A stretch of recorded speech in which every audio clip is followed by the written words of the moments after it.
there's been less news this offseason compared to others. Obviously, actually, as we record this podcast tonight, the Hall of Fame game was specifically going to kick off. But we do not have any of that so far. Yet, there have been some drastic ADP changes since 60 days ago, 2 months ago, early June, that have greatly impacted your fantasy draft. So I wanted to outline some of the names at each and every position that have risen off draft boards, that have fallen in drafts, kind of answer the why, and also ask and answer if we're still in on these players at their adjusted ADP. So let's start off with the quarterback position. Pat, obviously the name that has climbed the most is Cam Newton, up 74 points in drafts right now, 74 spots. And he's now the quarterback. He's now the quarterback 15. He's going after or around players like Daniel Jones, Baker Mayfield, Aaron Rodgers, ahead of Big Ben, Ryan Tannehill, Jared Goff. Does that sound right to you, Pat? It does. And first off, may God rest the Hall of Fame game's soul. Just a dark moment in this nation's history, no Hall of Fame game. And I also, the whole spiel, I was, for some reason, just fantasizing about putting like a silver dollar in Denny's back, and that makes him talk about kickers. I was just like thinking of all these weird ways we could force Denny to talk about kickers. But you don't have to force me at all. Yeah, it's true. It is true, actually. It does feel right to me. Josh, you've heard this spiel from me a few times where I kind of considered the place where I instantly placed Cam in my head once he signed with the Patriots was like in like the Daniel Jones tier. And I was separating a little bit from Daniel Jones. His ADP is 2 spots ahead of Daniel Jones. And that just feels right to me. It's like kind of the perfect Cam Newton hedge because we all know like a right Cam Newton will be a QB1. But we also know, since midway through the 2018 season, the foot is a major concern. But as we've said over and over again, it's really the shoulder. And we still don't know how the shoulder is. And that is going to define his 2020 season. And that's just inappropriate. It's like a perfect hedge for me for Cam Newton. You get him right on the QB 1-2 borderline. You're clearly not going early QB if you're getting Cam Newton. But then if you're waiting on the QB, like we all do, that's so much upside to be getting like the QB 14 to 16 range. And would you rather bet on Cam Newton or would you rather bet on Daniel Jones? I would probably still rather bet on Cam Newton. So that does feel just about perfect for Cam for me. Denny, what about the likes of Ben Roethlisberger, Aaron Rodgers, Baker Mayfield, Ryan Tannehill had a great season last year. Even Jared Goff, who has previously had productive fantasy seasons. Are you taking Cam Newton over any of those names? I mean, honestly, like a fully healthy, if we can get a sense that he's going to enter week 1 fully healthy or close to it, then yes, I would probably want Cam over all of those guys, including obviously Rodgers. I mean, if he's getting back to, a point where he's going to have 100 plus rushing attempts in a season as he did during his very productive years in Carolina, then QB 15 is a deal. I mean, if he's back to that sort of production and opportunity on the ground, because quarterback rushing obviously means so much in fantasy football, then it would be hard for him to not finish in the top 7 or 8 quarterbacks. And I think I'm kind of being generous. Now, if he's not, I'm sorry, conservative. I meant conservative, not generous. But if it's not clear about if he's going to enter the season at full health, then I might hedge a little bit. But I'm with Pat. I mean, a QB 15, why not? It is a why not situation, and I mean, quarterback position we've talked about so often this summer. It is so freaking deep that if you do wait until that quarterback 12. Quarterback 13, quarterback 14, like have other people in your league take 2 quarterbacks where you still select one, there's a chance that you still do extremely well. And I go back and forth here, though, with Cam a little bit because, I mean, no one, I think, will stand for Cam more than me in my lifetime. Like, I think that the vitriol that he has faced, and, he hasn't certainly been a perfect person in a lot of his interactions, but just in terms of his play on the field, I don't think he has ever gotten enough credit for how intelligent of a passer he is and how much of a pocket passer he is.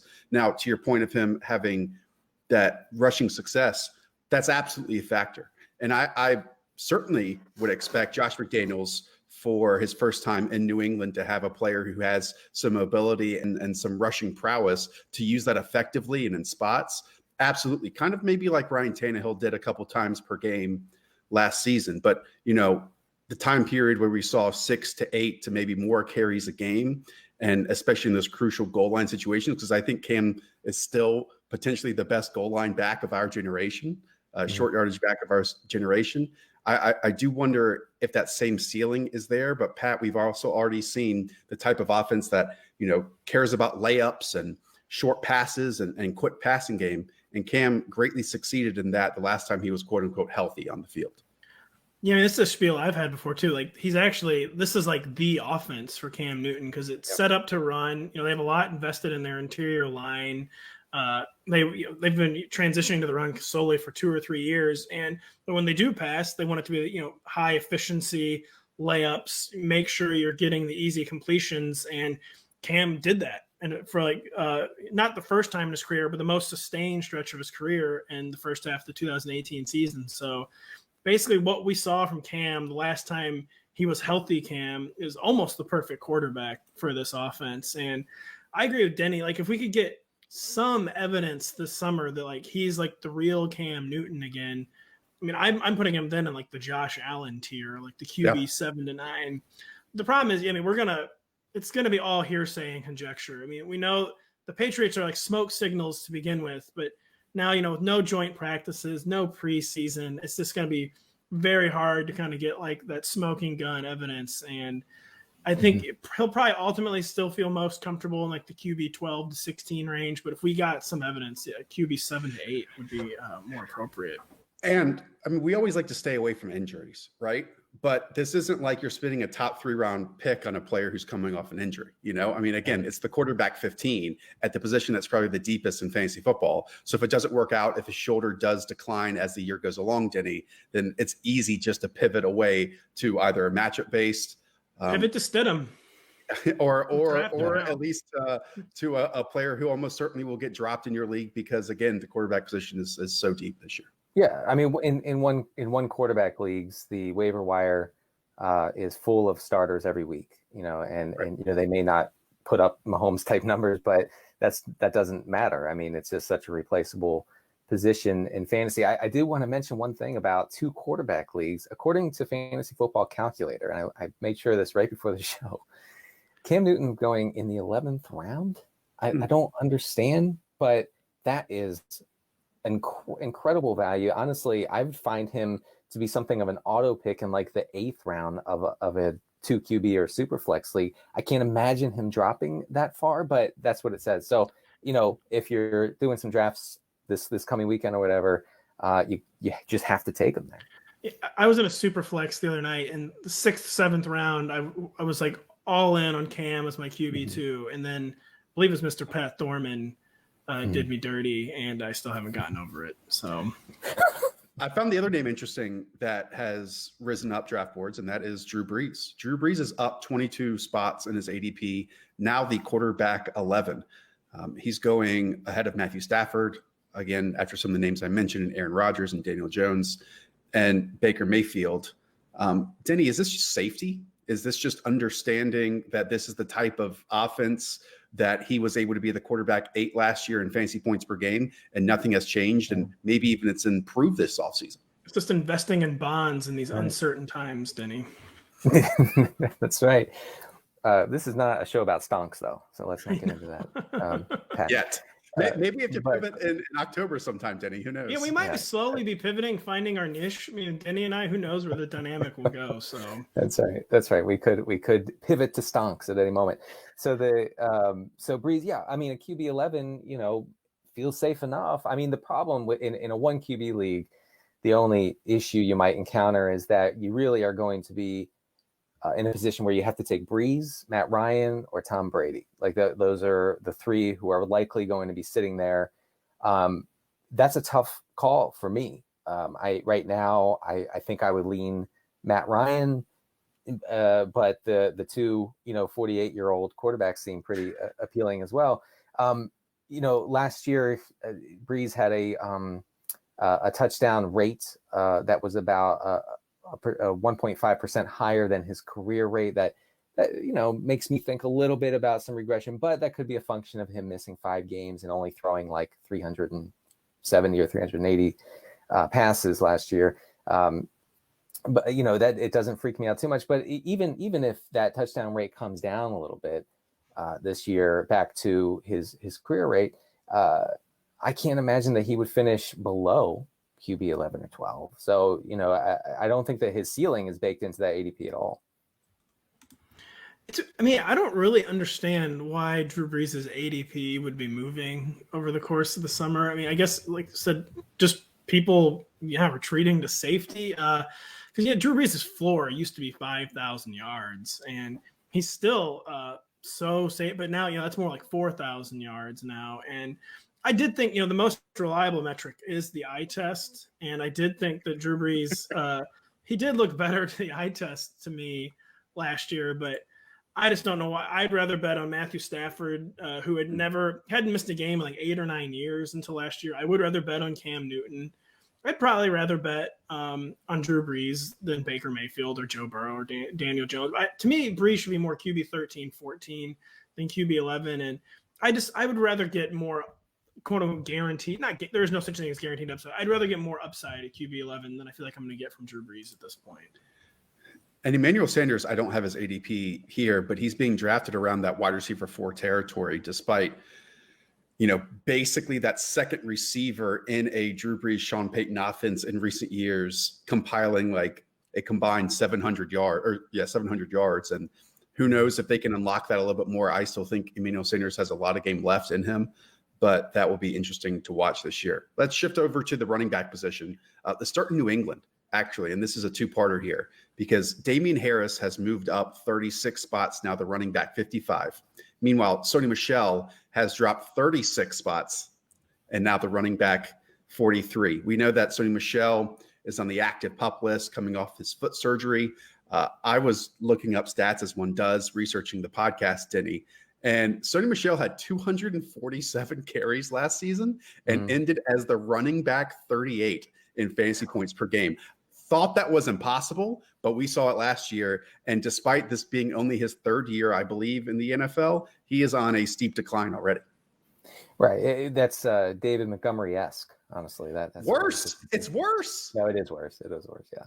Yeah. I don't want the Montgomery truthers coming after me on Twitter, so I take that back. But just back to Harris real quick, as a 0 RB drafter myself, in most formats, it's Damian Harris all day at RB 55. I mean, you don't have much to lose. You're getting a guy who could end up getting a lot of carries in a Cam Newton led offense, which is obviously not a terrible thing for fantasy purposes, as we know throughout the years. The injury to Michel, the fact that he just has not done pretty much anything with his opportunity, except for, as people on Twitter will point out all day to me, every time I have something negative to say about Sony Michel, they point out that he had a good game 2 years ago against the Chargers in the playoffs. Got it. So, that we can't forget that, which I'm reminded of that every day for some reason. I think he fell into the end zone twice. I love Harris at that ADP, and I'm just not interested in Michel, even at RB 43 after falling 36 spots.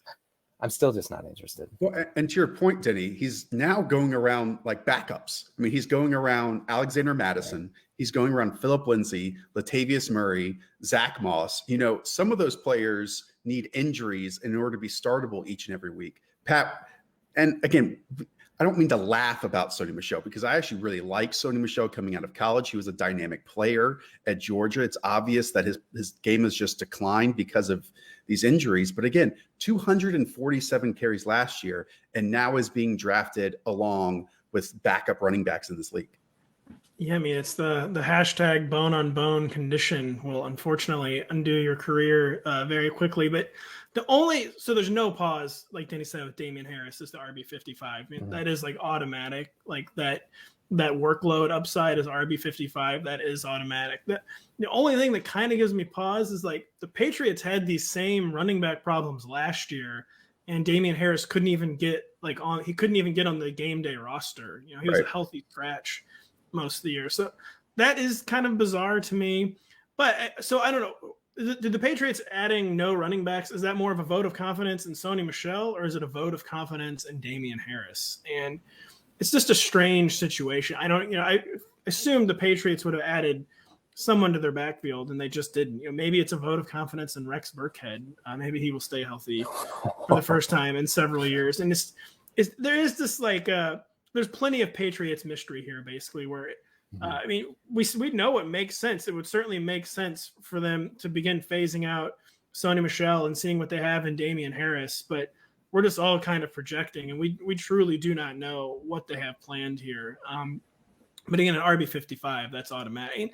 Even RB43 for Sony Michel at this point, that's getting pretty close to not automatic. But I mean, that is where I would pounce. To me, Sony Michel, no one wants to draft Sony Michel, but if it's the RB43, I mean, there's still a very easy case to make that he will be the lead back for a run-heavy offense with Cam Newton as the quarterback. So both ADPs are nice.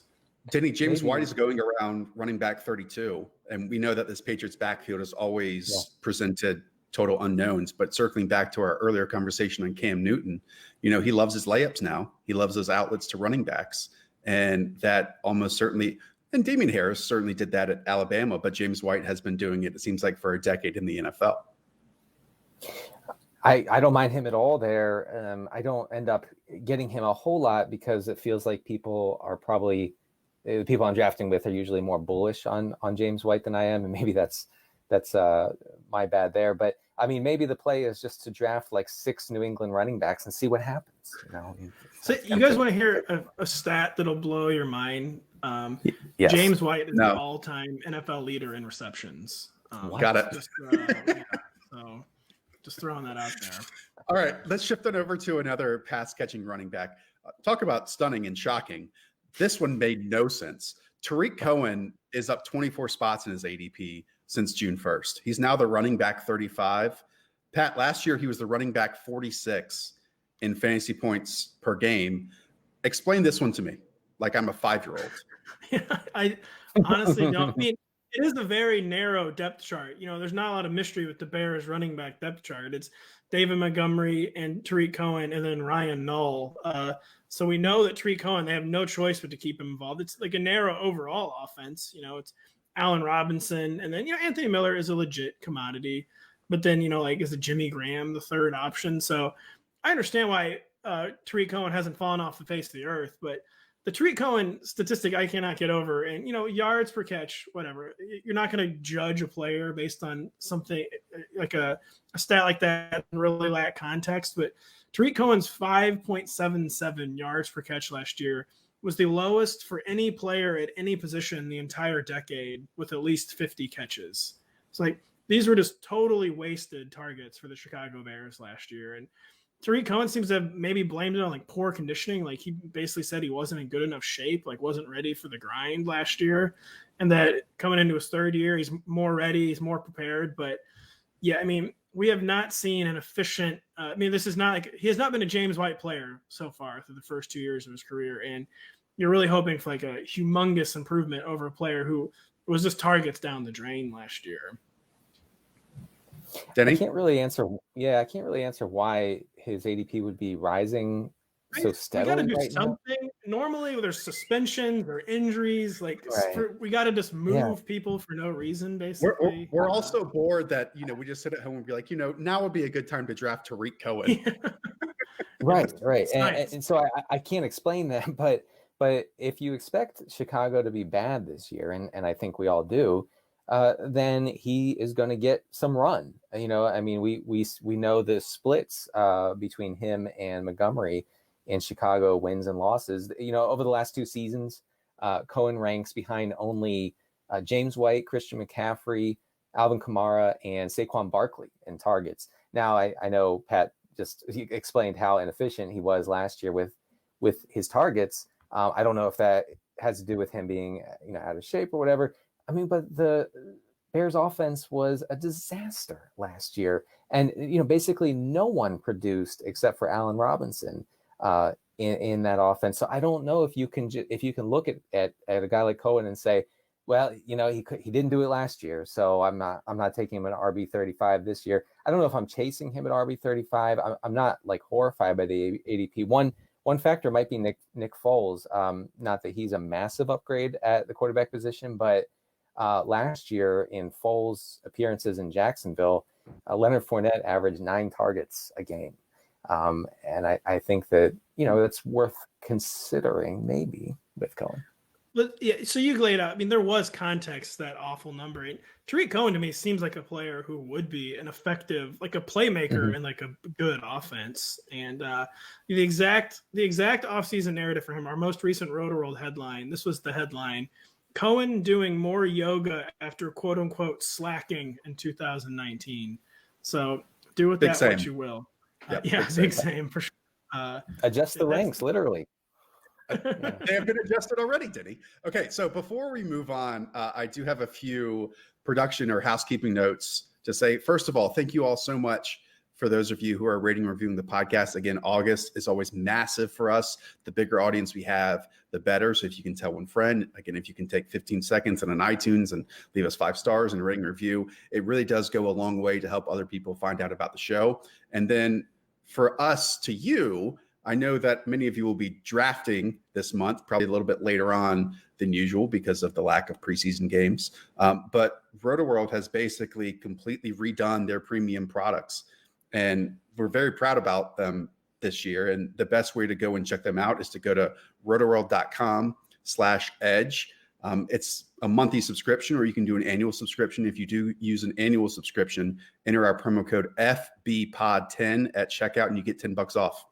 I mean, they range from $4 a month to more than that, depending on which packages you want. But I know, Pat, that we have a ton of premium content in there now, and even more for the next 4 or so weeks before week 1 kicks off. And I really think you all will learn something going over to rotoworld.com/edge.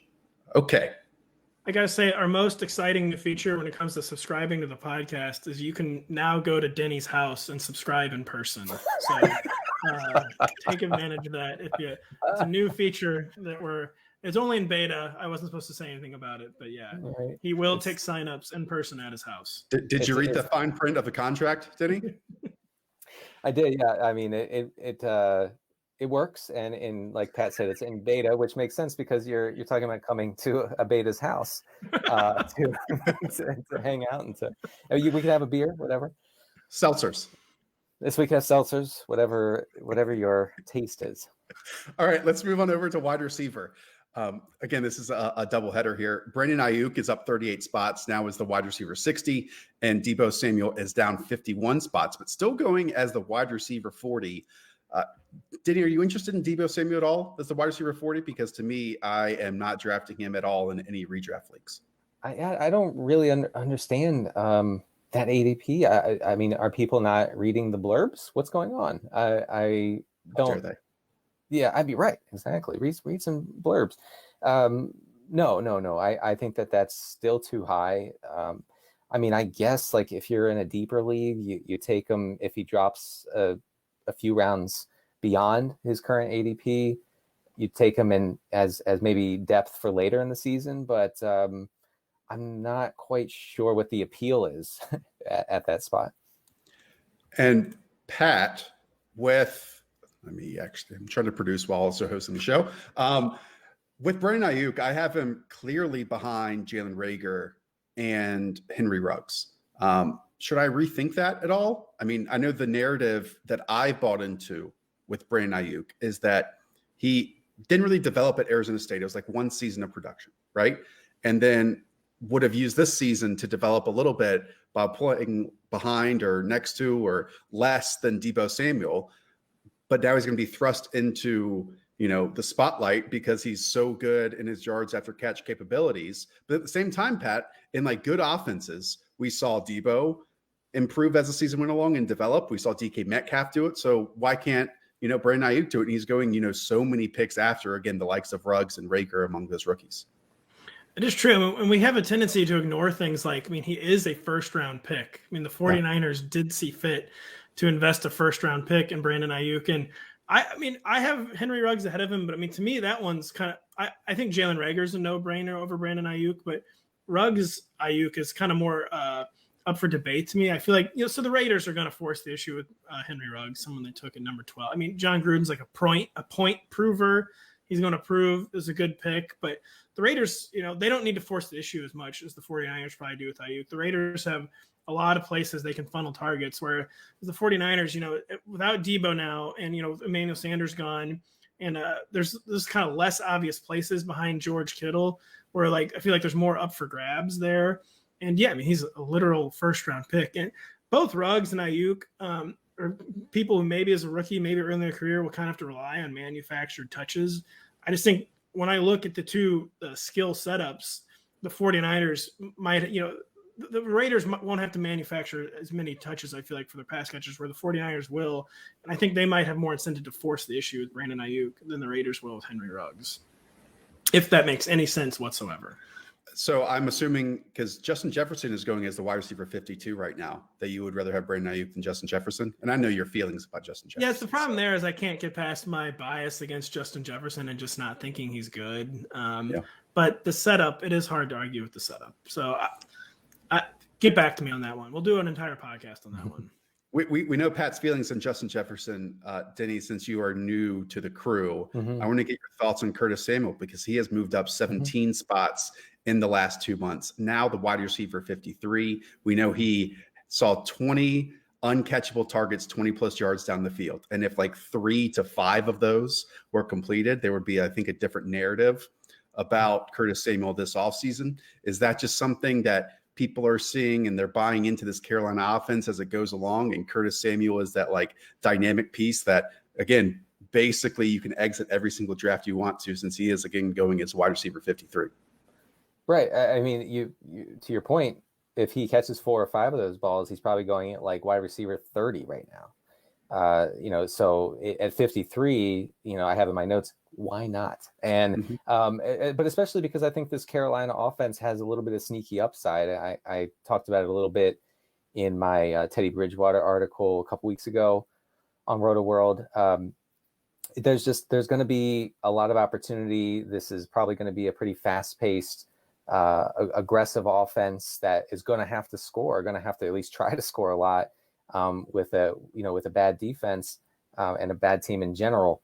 So a guy like Curtis Samuel profiles as someone who's going to get at least some high value targets. And what else can you ask for when you're talking about a wide 53rd receiver off the board? I mean, you could leave the draft as with Samuel as your wide receiver 6 or 7. I think that's a pretty good spot, good place to get him. He's a good guy to stash and see how that offense works out. Other wide receivers going around his ADP include Alshon Jeffrey, Renfro, and Larry Fitzgerald. So, I don't think that anybody would say that any of those guys have nearly the upside as a Curtis Samuel. I'll just say about Curtis Samuel. So it makes sense definitely in the context of who he's being drafted around. But, with Joe Brady, Teddy Bridgewater, we're expecting efficiency. We're expecting an offense that's in a value efficiency above all else. And, Christian McCaffrey and DJ Moore are two of already the best target hogs in the entire NFL. And Curtis Samuel was very inefficient for the first few years of his career. Very few yards route per run last year. Seemed like still someone that kind of needs to have the issue forced with him. He's kind of a manufactured touch player. And just thinking about it that way, then addition of another good receiver to the receiver core, obviously I still believe in Curtis Samuel's explosiveness and his big play ability, but I just don't think the targets are going to be enough to really meaningfully change kind of his fantasy outlook based on what happened last year. Yeah, I'm kind of split about Carolina. One, I love DJ Moore and think he can end the season in top 5 in targets this year. But, and I think Hayden just wrote a column about garbage time on Rotoworld. That wasn't you, Denny. That was Hayden, right? That was me. No, it was Denny. God, that was Denny. Sorry. It's Darty and Denny wrote the column. Josh. Should have known that. Denny wrote the column. No, Denny, I owe you a credit later. The reason I'm a little conflicted is because I know this defense is going to be bad, right? Maybe the worst in the NFL. Right. But at the same time, I continue to buy into good offenses because they put up points, they win games, they score more points than their opponents. And so, like, if we like DJ Moore, if we like Christian McCaffrey, if Ian Thomas is going as a top 16 tight end, and, now Curtis Samuel's a top 55 wide receiver, and Teddy's like everyone's, second quarterback pick, that's a lot to like in a bad team potentially. True. But I mean, you're talking about top 55 wide receiver. Yeah. Like that's, I hear you. It's not too bad. No, but I agree. Josh, I agree. You even mentioned in that spiel that there is a new receiver that they're paying $10 million a year to. Right. That is just joined the receiver corps. Who is going even further down around like wide receiver 59 territory. So, all right, let's move on. I just interrupted Denny in the middle of a thought. You're good. I agree. I just Pat's point about opportunity. That is, that's a question that I can't answer with Curtis Samuel, and I guess that's why he's going so low.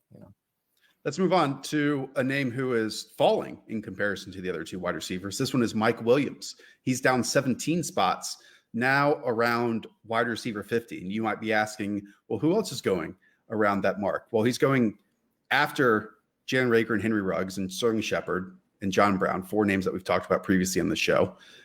But Mike Williams is being drafted before Anthony Miller, Preston Williams, Sammy Watkins. I mean, Denny, I would say all 3 of those names that I just mentioned have significant injury questions in their past and might not have or on the progression of their career like Mike Williams is. Is this just our subconscious dislike for Tyrod Taylor and his ability to make receivers relevant that we've dropped Mike Williams this much without anything happening in the world? Yeah, Tyrod getting the starting job potentially is probably not great news for Mike Williams or any receiver for the Chargers. I say that while also saying that I believe Tyrod will be a very valuable quarterback in fantasy this year because of obviously the rushing upside. But I'm fine taking Mike Williams there, but you're probably not starting. You won't find a reason to start him unless you're in a deeper league or a league with like a bunch of flex spots where you're just throwing guys in there, just hoping for a big gain or a touchdown, which that's Mike Williams' thing. I guess the one scenario in which he might emerge would be if the Chargers struggle a lot with pass catcher injuries this year, and he's kind of the last guy standing. We've seen him put up big numbers when that's the case through the last couple of years. So I don't hate drafting him there. Am I targeting him? I don't know. I don't think so. Well, thankfully the Chargers never deal with injuries, Denny. That's true. Yeah. It is just weird with Mike Williams because, he's clearly got some special traits. He averaged over 20 yards per catch last year. Like, you're a different kind of player if you can do that in the NFL. But yeah, Tyrod Taylor, highly conservative. And I think, honestly, Justin Herbert will make more starts, and talk about like someone I expect to be very conservative early in his NFL career. So it is not a great quarterback setup for Mike Williams. It's not like he had a good quarterback setup last year either. Philip Rivers. He had a quarterback, though, that wanted to play his game at least, though. Philip Rivers wanted to play the kind of game Mike Williams is good at. And I don't know if either the new Chargers quarterbacks will even want to play that game. Yeah, it's a really good point because even how, much on the decline that Philip Rivers looked like, he still was trying to push the ball down the field with, he is one of those quarterbacks who does not care about interceptions on his stat sheet. Like if they're down 17 points with a minute and a half to go, he's like, yeah, where's Mike Williams? Let me throw him the ball downfield and rack up these air yards. Okay, let's close out this wide receiver position with Allen Lazard. 14 spots up he is now at the wide receiver 62. Denny, I would say that some of this is probably recent. Devin Funchess' opt-out, I think it did have a little bit of a ripple effect, whatever Devin Funchess can do anymore. And, this team still didn't add any pass-catching options this offseason. In fact, they're at -1. And it seems like Allen Lazard, anytime that Aaron Rodgers is asked about any other pass catcher outside of Devontae Adams, he brings up Lazard's name. He talks about him a lot. I feel like, if you're basing, your evaluation of Lazard on what Aaron Rodgers is saying, then, I mean, I think you have to take him in like the 5th round. I'm kidding. But so here's a stat. I don't know exactly what it means, but I did find it yesterday. Of the wide receivers who have seen at least 50 targets from Aaron Rodgers, Lazard has the 2nd best adjusted yards per attempt, only behind Jordy Nelson. I feel like that's not insignificant. I don't know if he's going to see a ton of targets this year, but he might just by default, and so maybe it doesn't matter what you or me or anybody thinks of him as a player, but just if he just stumbles into volume, then at wide receiver 62, I mean, in a lot of leagues he's not going to be drafted.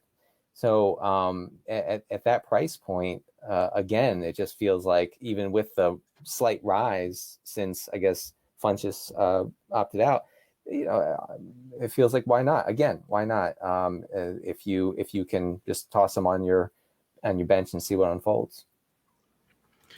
Yeah, I mean, the Packers, I mean, he is the guy for the number 2 receiver spot, right? I mean, we just kind of like that is the thing now, and like the Packers desperately need some sort of downfield threat, and to me, that's what Allen Lazard is best at. And I mean, the ADP is too low. I mean, it's kind of hard to develop a strong opinion on Allen Lazard because we still don't know a ton about him. Didn't seem to have a ton of like on-field chemistry with Aaron Rodgers last year. It was very kind of mistake-prone connection, but I mean, they need him so badly, and Rodgers is saying the right things, and we just need to hope the hate in Aaron Rodgers' heart is pure enough to like fuel him to like a wide receiver 3 type, and I believe it is. So I have faith in Aaron Rodgers in that regard. So Allen Lazard's ADP is way too low. Darkness. Okay, let's finish out with tight end. We only have drops here. Rob Gronkowski has dropped 14 spots in his ADP. He's the tight end 10 right now. Last time we really saw him was 2018. I was a little bit surprised by this, and maybe my memory is just that foggy, but he was the tight end 7 in fantasy points per game last season. I don't think I have a single fantasy draft so far, Denny, where I've drafted Rob Gronkowski. Do you? He falls in a weird spot, Yeah. in a 12-team league. He falls in that 6th round area. I mean, I will say off the bat that I would much prefer Hayden Hurst 10 to 15 picks later for various reasons. But, I mean, Gronk is in probably the best offense of his career, right? I mean, as far as other pass catching options go. And if we remember how opposing defenses used to treat him in New England, he's constantly double teamed. They constantly focused on shutting him down for good reason. And then the ball was obviously filtered down to Edelman and others. That's not happening here. What are they going to do? Leave cornerbacks on an island with Mike Evans and Chris Godwin? Probably not. Probably Gronk gets a lot, easier sort of coverage as a Buck than he ever did as a Patriot. Is he the same guy, as he was? I mean, he's skinnier. I don't know how we factor that in. But I have seen him drop in some drafts, and at that point I'm interested. I don't know if I'm just grabbing him at ADP though. I'm starting to feel like I'm starting to honestly talk myself into Gronk as the tight end 5. Because so it's weird. We have this perception of Gronk in 2018. I helped fuel it, I'm sure, on Twitter that like Gronk kind of like looked like someone on his last legs in 2018. Mm-hmm. But even last legs Gronk, who, as Denny said, is always getting double teamed, always the focus of the opposing defense's attention, still averaged almost 15 yards per catch, which is not out of line with his career norms, which is crazy for a tight end. He's still this massive target in the red zone. And I don't usually buy into like a year off is going to make this guy fresher or whatever. But I mean, who has ever needed a year off from football more than Rob Gronkowski did? This is the massive beating he took. And he's only 31 years old. And I'm starting – honestly, when I'm on the clock and if I'm, say I wouldn't ever force the issue like this, but if I'm like need to decide between like Evan Ingram and Rob Gronkowski, I'm starting to go Rob Gronkowski. Interesting. I could be very dumb, But yeah, that's the way I'm starting to feel. No, I think everyone has found some of their favorites at that position. Hayden's really into Tyler Higbee. I forever will like Evan Ingram, but I mean, I even like Austin Hooper now, where he's going as like the tight end 14 in a lot of formats. His ADP's gotten ridiculous. Yeah, I mean, tight end 14 is excessive. Like it's got ridiculous. But if, as Denny mentioned, Gronk is in that area where I kind of feel like it's a little too early on these guys. But going back to your point, Pat, like I feel like when a player retires and leaves for a year and comes back, we just assume that he's super old, like he's Jason Witten or something. Like this is not Jason Witten returning to the Cowboys and then sticking on with the Raiders. Like Rob Gronkowski is a legitimate talent, still likely has it, maybe even better than the last time we saw him. And again, as Diddy mentioned, maybe sees less coverage and focus than he has in previous years as well, just with the quarterback who he's played with his entire career. Like when you put all these positives out, that's a lot of positives and very few negatives, other than, maybe him being just a round or two early where I feel comfortable taking a tight end at that spot. Yeah, Denny did make like the key point there where it is kind of no man's land in terms of like ADP. But just from like a pure ranking standpoint, I'm starting to feel more and more that Gronk is the tight end 5. Let's close it out with Mike Ingram. Oh yeah, I like him over Ingram. Yeah. Okay, let's go.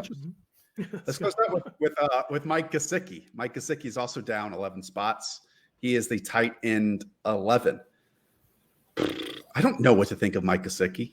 I know he came into the NFL as like the best tester ever at the position, or one of them. He's like a very linear player, very straight line. Yet towards the end of last season, it finally felt like the Dolphins realized how to use Mike Gesicki. Now they have switched offensive coordinators. Now they've had, 2 wide receivers opt out, another one who is coming off an injury. So it's basically just Devontae Parker and question marks.